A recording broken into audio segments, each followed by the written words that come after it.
शांताकारं भुजंगशयनं पद्मनाभं सुरेशं विश्वाधारं गगनसदृशं मेघवर्णं शुभांगं लक्ष्मीकान्तं कमलनयनं योगिभिध्यानगम्यं वंदे विष्णु भवभयहरं सर्वलोकैकनाथं। मंगलम भगवान विष्णु मंगलम गरुड़ध्वज मंगलम पुंडरीकाक्ष मंगलाय तनोहरि। ओम नमो भगवते वासुदेवाय। आज का दिन आप सभी के लिए मंगलमय हो। आइए सुनते हैं चैत्र मास कथा का 8वां अध्याय। श्री सुखदेव जी कहते हैं, एक बार भरत जी गंडकी में स्नान करने से नैमित्तिक तथा शौच आदि अन्य आवश्यक कृत्यों से निवृत्त हो प्रणव का जप करते हुए 3 मुहूर्त तक नदी की धारा के पास बैठे रहे। राजन, इसी समय एक हरिणी प्यास से व्याकुल हो जल पीने के लिए अकेले ही उस नदी के तीर पर आई।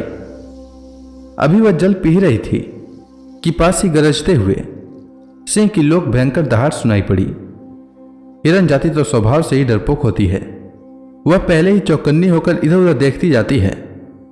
अब ज्यों ही उसके कान में वह भीषण शब्द पड़ा कि सिंह के डर के मारे उसका कलेजा धड़कने लगा और नेत्र कातर हो गए।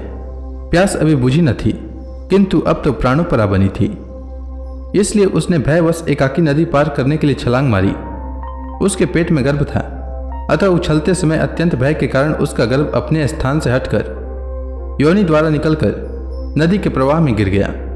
वह कृष्ण मृग पत्नी अकस्मात गर्भ के गिर जाने, लंबी छलांग मारने तथा सिंह से डरे होने के कारण बहुत पीड़ित हो गई थी।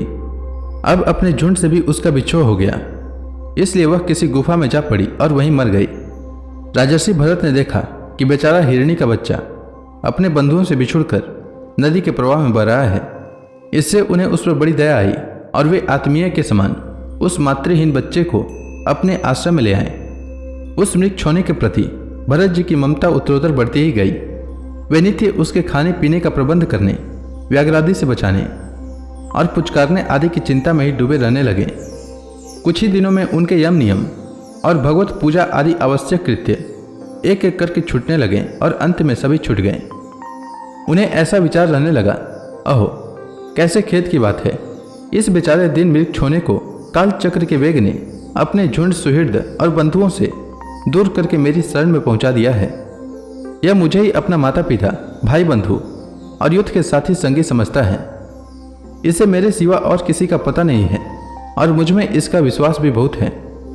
मैं भी शरणागत की उपेक्षा करने में जो दोष है उन्हें जानता हूँ। इसलिए मुझे अब अपने इस आश्रित का सब प्रकार की दोष बुद्धि छोड़कर अच्छी तरह पालन पोषण और प्यार दुलार करना चाहिए। निश्चय ही शांत स्वभाव और दिनों की रक्षा करने वाले परोपकारी सज्जन ऐसे शरणागत की रक्षा के लिए अपने बड़े से बड़े स्वार्थ की भी परवाह नहीं करते। इस प्रकार उस हरिण के बच्चे में आसक्ति बढ़ जाने से बैठते सोते टहलते ठहरते और भोजन करते समय भी उनका चित्त उसके स्नेह पास में बंधा रहता था। जब उन्हें कुश पुष्प समिधा पत्र और फल मूल आदि लाने होते तो भेड़ियों और कुत्तों के भय से उसे वे साथ लेकर ही वन में जाते। मार्ग में जहां तहां कोमल घास आदि को देखकर मुग्ध भाव से वह हिरण शावक अटक जाता तो वे अत्यंत प्रेम पूर्वक हृदय से दयावश उसे अपने कंधे पर चढ़ा लेते हैं। इसी प्रकार कभी गोद में लेकर और कभी छाती से लगाकर उसका दुलार करने में भी उन्हें बड़ा सुख मिलता। नित्य नैमित्तिक कर्मों को करते समय भी राजराजेश्वर भरत बीच बीच में उठ उठकर उस मृग बालक को देखते और जब उस पर उनकी दृष्टि पड़ती तभी उनके चित्त को शांति मिलती। उस समय उसके लिए मंगल कामना करते हुए वे कहने लगते, बेटा तुम्हारा सर्वत्र कल्याण हो।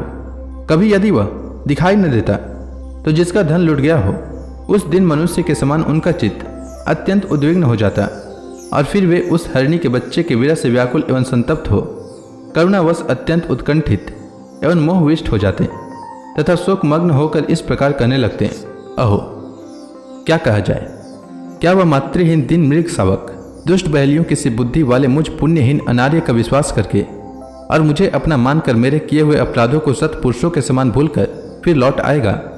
क्या मैं उसे फिर इस आश्रम के उपवन में भगवान की कृपा से सुरक्षित रहकर निर्विघ्न हरी हरी धूप चढ़ते देखूंगा?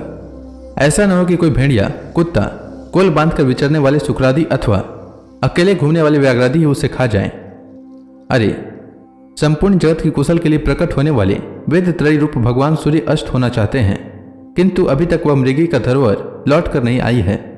फिर चंद्रमा में मृग का सा श्याम चिन्ह देखकर उसे अपना ही मृग मानकर कहने लगते, अहो, जिसकी माता सिंह के भय से मर गई थी, आज वही मृग शिशु अपने आश्रम से बिछुड़ गया है।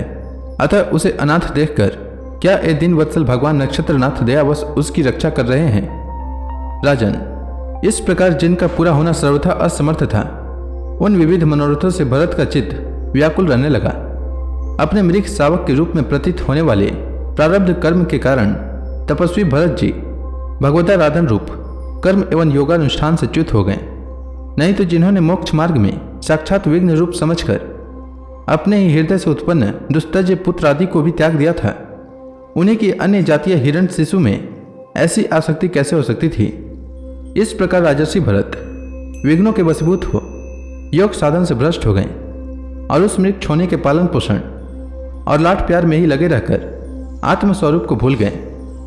इसी समय जिसका टलना अत्यंत कठिन है, वह प्रबल वेगशाली कराल काल चूहे के बिल में जैसे सर्प घुस आए, उसी प्रकार उनके सिर पर चढ़ आया। उस समय भी वह हिरण शावक उनके पास बैठा पुत्र के समान शोकातुर हो रहा था। वे उसे इस स्थिति में देख रहे थे और उनका चित्त उसी में लग रहा था। इस प्रकार की आसक्ति में ही मृग के साथ उनका शरीर भी छूट गया। तदंतर उन्हें अंतकाल की भावना के अनुसार अन्य साधारण पुरुषों के समान मृग शरीर ही मिला, किंतु उनकी साधना पूरी थी। इससे उनकी पूर्व जन्म की स्मृति नष्ट नहीं हुई।